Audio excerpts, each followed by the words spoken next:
invertebrata adalah hewan yang tidak memiliki tulang belakang. Berdasarkan selnya, invertebrata dibagi menjadi uniselular dan multiselular. Hewan uniselular adalah organisme yang memiliki satu sel, misalnya protozoa. Hewan multiselular adalah organisme yang memiliki banyak sel, misalnya Purifera, Colintrata, Platyhelminthes, Nemateminthes, Annelida, Mollusca, Arthropoda, dan Echinodermata. Berdasarkan jaringan embrional, hewan invertebrata dibagi menjadi diploblastik atau 2 lapisan dan triploblastik atau 3 lapisan. Hewan vertebrata adalah hewan yang memiliki tulang belakang.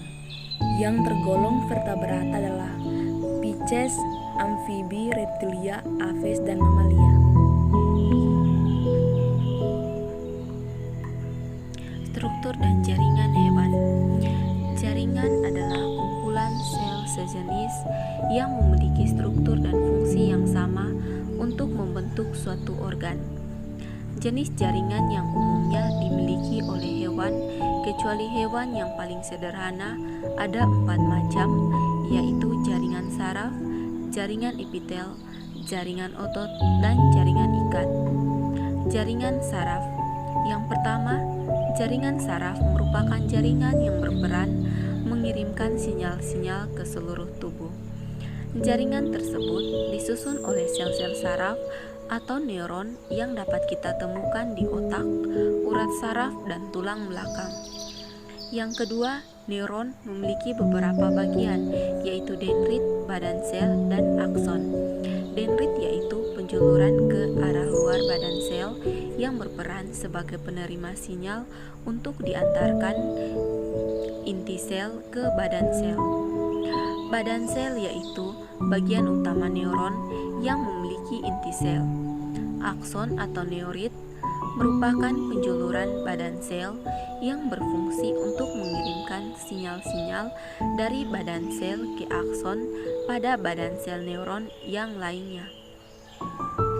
Berdasarkan fungsinya, neuron dibedakan menjadi 2 macam, yaitu neuron sensorik dan neuron motorik. Yang pertama, neuron sensorik. Neuron sensorik berfungsi untuk menerima sinyal dari lingkungan dan mengirim ke saraf pusat, otak, atau sumsum tulang belakang. Yang kedua, neuron motorik. Neuron motorik berfungsi untuk mengirim sinyal dari saraf pusat menuju organ lainnya di dalam tubuh. Ciri-ciri jaringan saraf. Yang pertama, jaringan ini tersusun oleh sel-sel saraf atau neuron. Yang kedua, sel saraf terdiri dari jaringan dari bagian-bagian yang disebut dendrit, neurit, dan badan sel. Yang ketiga, berfungsi sebagai koordinasi aktivitas tubuh. Jaringan epitel. Jaringan epitel merupakan jaringan penutup permukaan tubuh, baik permukaan tubuh sebelah luar maupun sebelah dalam. Jaringan epitel juga jaringan yang melapisi permukaan tubuh dan membatasi rongga tubuh. Contoh, permukaan sebelah luar yang memiliki jaringan epitelium adalah kulit, sedangkan permukaan sebelah dalam yang mengandung epitelium adalah permukaan dalam usus, paru-paru, pembuluh darah, dan rongga tubuh. Jaringan epitel dapat berasal dari perkembangan lapisan ektoderma, mesoderma, dan endoderma. Ciri dan sifat epitel. Yang pertama, disusun oleh sel-sel dan molekul ekstraseluler. Yang kedua, bentuk bervariasi bergantung pada fungsi dan letak. Yang ketiga, tidak terdapat material di antara sel-sel penyusunnya. Yang keempat, berfungsi sebagai penutup dan kelenjar. Epitel kelenjar. Epitel kelenjar adalah jaringan yang terbentuk dari sel-sel yang terspesialisasi untuk memproduksi sekret atau kita cair. Molekul yang disekresikan biasanya disimpan di dalam sel, tepatnya di dalam vakuola sekresi. Sel-sel epitel kelenjar dapat mensekresikan protein atau pankreas, lemak atau anak ginjal, dan kelenjar minyak rambut atau kompleks karbohidrat dan protein atau kelenjar air liur.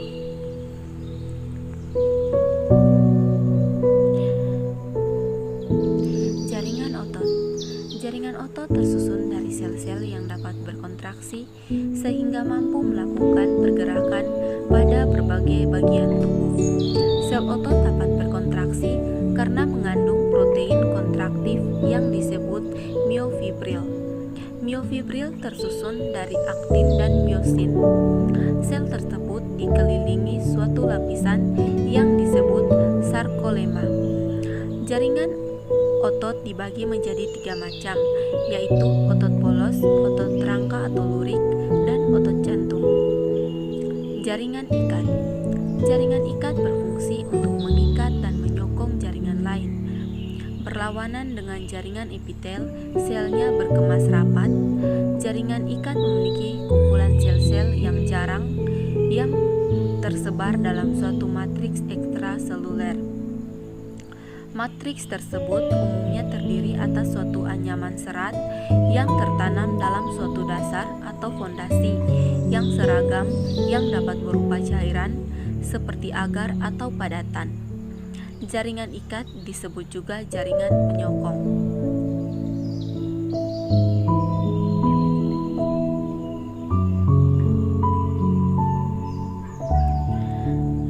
Jaringan lemak atau adiposa. Jaringan lemak tersusun atas sel-sel lemak yang tidak membentuk serat-serat intraseluler atau matriks, tetapi terspesialisasi untuk menimbun lemak. Jaringan lemak berasal dari sel-sel mesenkim.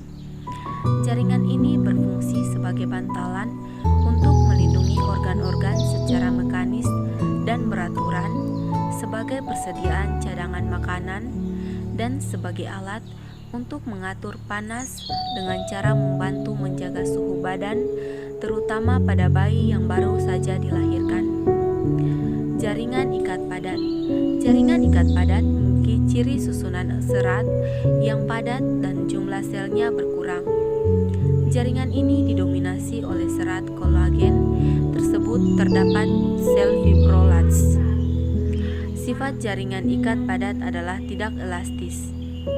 Jaringan ikat padat berfungsi sebagai menghubungkan antara organ tubuh yang satu dengan organ tubuh yang lainnya. Jaringan tulang rawan. Bahan jaringan tulang rawan mengandung suatu kompleks protein dan karbohidrat yang dikenal sebagai kondromukoid. Sel tulang rawan disebut kondrosit, berfungsi untuk mensintesis matriks.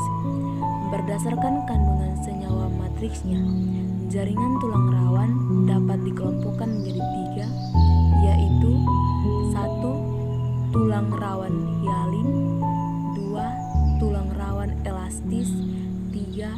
Tulang rawan fibroblast. Jaringan darah. Jaringan darah dapat disebut sebagai jaringan ikat yang terspesialisasi yang dibentuk dari sel-sel bebas dan suatu matriks cair atau plasma. Sel-sel darah berkembang lalu masuk ke dalam aliran darah sebagai sel-sel yang sepenuhnya telah terbentuk. Sitoplasma eritrosit mengandung protein yang disebut hemoglobin. Hemoglobin berikatan dengan oksigen akan membentuk oksihemoglobin. Apabila kandungan oksigen suatu jaringan tubuh lebih rendah daripada kandungan oksigen digunakan dalam proses metabolisme. Kandungan oksigen dalam paru-paru, oksihemoglobin akan pecah sehingga oksigen dibebaskan untuk digunakan dalam proses metabolisme sel. Hemoglobin juga berperan penting untuk mengangkut karbon dioksida dari jantung ke paru-paru.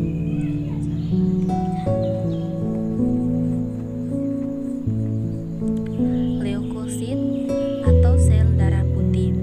Leukosit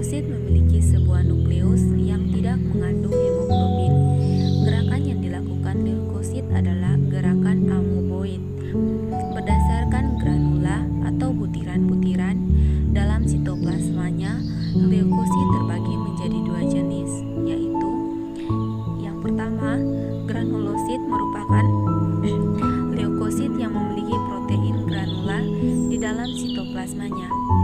Granulosit menyusun 60-70% dari keseluruhan leukosit. Granula terdiri dari neutrofil, eosinofil, dan basofil. Yang kedua, agranulosit merupakan leukosit yang tidak memiliki granula di dalam sitoplasmanya. Agranulosit terdiri dari limfosit dan monosit. Trombosit atau keping darah. Trombosit terbentuk lempengan dengan diameter 2-4 pm. Di dalam trombosit banyak terdapat granula, namun tidak terdapat nukleus. Trombosit membantu penghentian keluarnya darah akibat kerusakan pada pembuluh darah. Plasma, bagian darah yang cair serta mengandung larutan elektrolit dan protein disebut plasma. Protein plasma terdiri dari albumin, globulin, dan fibrinogen. Selain itu, plasma juga mengandung sejumlah bahan terlarut seperti zat makanan, hormon, dan faktor-faktor pembeku darah. Organ hewan. Organ hewan merupakan kumpulan bermacam-macam jaringan untuk melakukan fungsi tertentu di dalam tubuh. Misalnya, organ kulit yang terdiri atas jaringan ikat dan jaringan epitel. Sistem organ hewan. Sistem organ hewan adalah gabungan dari berbagai organ yang melakukan fungsi tertentu di dalam tubuh. Otot, pembuluh darah, dan saraf. Sekian dan terima kasih presentasi dari kelompok kami. Selanjutnya kami membuka sesi tanya jawab untuk setiap kelompok. Terima kasih.